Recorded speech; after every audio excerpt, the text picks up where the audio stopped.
Hi everyone, it's Alison here from nichelifesuccess.com, and today I'm going to create a quick video for you on how to create a Facebook group. So there's lots of advantages to Facebook groups. They get lots of interaction. I think they get shown more in the timeline. However, what I would say is I would really focus in and be very clear on what your group is going to be about, because you don't want it to be too wide. I mean, you can, as long as it's all around a topic, but if you really know, what people are going to benefit from as they come to the group, then that can be super helpful. Now, today we're not going to go into all of that, obviously, but I'm going to show you how to get started, some of the key settings, so that you can set your group up to best effect, basically. So come into Facebook and you'll arrive here. Just shut that down, make things a bit faster. So just over here in Facebook, you want to come down here on the left hand side and click on see more, and then scroll down to groups. And then once you're there, you want to create a new group. Now I'm actually going to create a group that is connected to my Art of Crafts page, and I'm going to have an Art of Crafts community. So I'm going to call it that. Now the privacy, you can have it either public, anyone can see who's in the group and what they post, or you can have it private, only members can see who's in the group and what they post. I tend to do the latter because I like the fact that you kind of know who you're accepting into the group. You can ask questions about whether, your group is right for that person.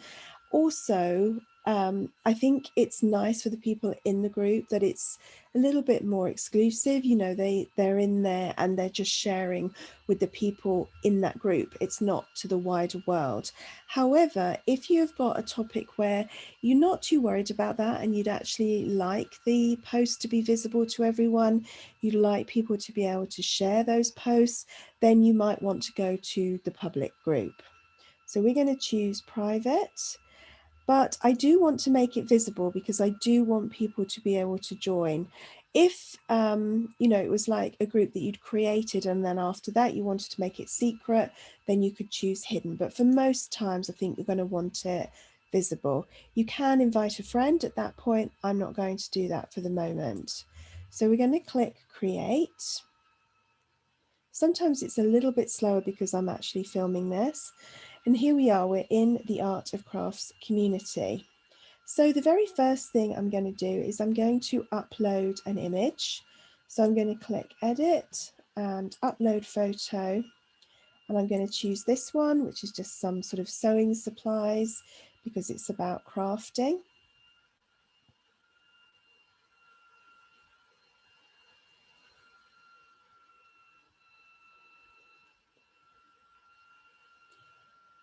And you can drag to position it, which is quite handy sometimes, because this one's got some sort of white space at the bottom. Might not want it quite that low. Let's go there, and then you just click Save Changes. Now, as people join, you are going to see over here member requests, and it's in there that you can look at people, and if you've asked them any questions, they can answer the questions in there and you'll be able to see that. You can also set up like automatic member approvals, maybe if they were coming over from a page or something. But the very first thing we're going to do is we are going to go down to our settings. So name and description. So Art of Crafts community, then you will write your description in there. I won't bore you with doing all these lengthy bits now, but I just want to show you where you can put it in there. So obviously that description will be visible because the group is visible. So you want to make it an attractive place to come to if you're wanting people to join. Now, sometimes a group will be part of a course or a membership, in which case you're not so much worried about the fact that you want to entice people in. You might just want to put in there, this group is part of the something course. And if you want to find out more about joining that course, click here, and then the people can find out about your course and decide whether they want to join that and therefore get access to this. But if it's more of a group where you're on Facebook, you want people to join, then put something that's quite nice, that's outward reaching, that is going to encourage people to come along and join up. So we won't do that now. So here you can change this. Now, if you created a private group to start with, you are not able to change it later. So that is one thing I just wanted to clarify here. So if you're not sure and you want, maybe you want to make it visible for public for a while to get some people to join, and then later you want to switch over to private, you can do that. But I still encourage people to join, but have it as a private group, because that way they have to request to join and you can ask them some questions, which we'll come on to in a minute. I want the group to be visible. If location is important to you, so say you're a group in a town or a village or a city, then obviously you can put that in there.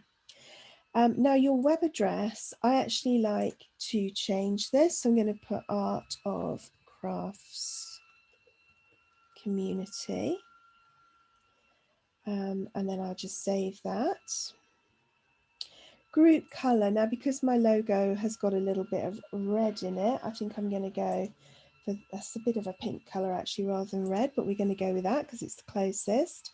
Now, badges, you can have things like who's an admin, moderator, new member, rising star, visual storyteller, conversation starter, founding members. I like to put those in because I think it's encouraging for people if they get a little badge next to their name. Now, group affiliation, you can have this. So that is actually with me because I've created it. So I'm not actually going to turn that on because what I'm going to do is just link it from my page. But if you wanted to, you could do that. Group type. So you can choose from general, buy and sell, gaming, social learning, jobs or parenting. So mine is just general. Mentorship, I'm not going to turn that on. You can create guides in there, which is pretty nice because if there's certain topics you want to talk about, you could create a guide for it. You can host a Q&A, so I'm going to leave that on. Now, who can join the group? You can choose between profiles or pages. I'm going to have profiles and pages. Who can approve member requests? Now, for me, I say it's only me that can approve people. You can set it up that anyone in the group can approve people if you want to. And who is pre-approved to join? I'm going to say nobody. So if you had other groups that you were happy for people to come across from there, then you could pre-approve those groups. Who can post? I say anyone in the group. Approve all member posts and approve edits, I leave those off. Obviously, if there was something in the group that I didn't like, I could always go in and edit it later or delete it later. You know, if somebody had left some swearing or, you know, something not nice about someone else, you could always go through and edit. But I don't approve everything because I think that would just take up too much of my time. But again, it's completely up to you. You can turn that on if you want to. Linked pages, and I'm going to link my Art of Crafts page. So I'm going to link that. Recommended groups, I haven't got anything for that and I haven't got any apps. So that is all saved. So that's the most important thing to do settings wise to start with, particularly things like who can join the group and who can approve member requests. That's quite important to do. So then I'll just show you the different areas here. So we haven't got any pending members at the moment, but obviously, hopefully we will do as time goes on. Automatic member approvals, you can set up criteria for that. And that's things like, you know, if they're friends or if they've joined other groups that you've joined. Now, this is an interesting one, membership questions. So here you can add questions and it can be like, I'll show you. You can have like a checkbox, multiple choice or written answer.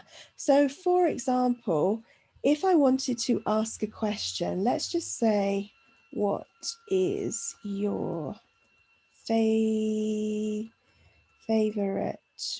craft? And then I could have multiple choice if I wanted to. So I could have knitting, you know, and I could go through like that. I am actually going to set that up because I would really love to know what crafts people are interested in. Now, I probably won't cover every single craft, but I might have like a box for other or something like that at the end. And you can add multiple questions there. Sometimes you might want to ask a question like, you know, are you a member of the something course? Or how did you find out about me? Or whatever you want to do. You can also send them to your newsletter opt-in and things like that if you want to, and ask them. Obviously, it's not a requirement because, you know, it's up to people if they join a newsletter group, but you can put that there as an option if they want to. Pending posts. So this would be more if you put on there that you want to approve every post. If that were the case, they would come in here. So if you're not sure or you've got like a sensitive topic, you may want to do that. So that's always where you can check them out. Post topics. So you can create some topics if you want to. Again, with crafting, this would be quite a good one to do. You can schedule posts to appear later. So even if you haven't got a scheduler, you might want to put some posts out for the month ahead, so you know that posts are going out and appearing in places. Activity log, that's really just what's happened in here.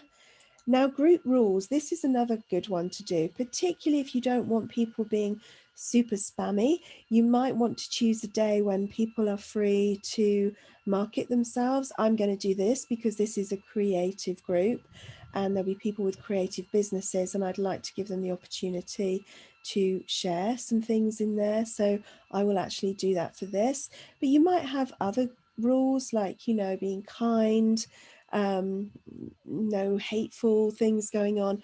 Also, if you've got a sensitive topic, again, there may be some things around that. If people report another member, that's where it will appear here. Moderation alerts. So you can create alerts. Maybe it was swearing, or maybe there was topics that you have a sensitivity around that you want to be alerted to. Group quality. Oh, okay. So there's no, yeah, you just want to, I think that will come from Facebook if there's any issues there. And then we're back to settings. So that walks us through a group. It's pretty easy to set up groups. So over here, once you've created your description, it will appear over here. So you've got a nice description for the page. Your rules will appear here as well. You can have like rooms as well, different rooms on get the group together on a video chat. This is a fairly new thing, I think, for Facebook, almost like a little Zoom call if you wanted to do that. I've never done that actually in a Facebook group yet, but that's something to think about. Here you will be able to see all your members, and here you've got your media. So I've only uploaded one at the moment.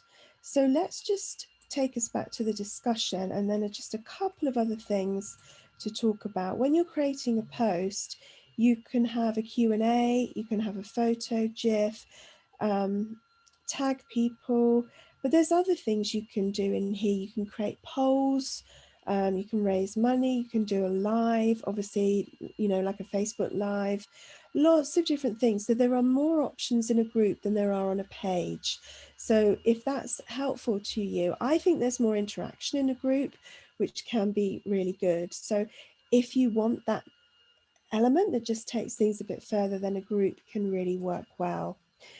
You can also actually add a file. So if there's like a PDF or something that you want to be able to share in the group, you can add those.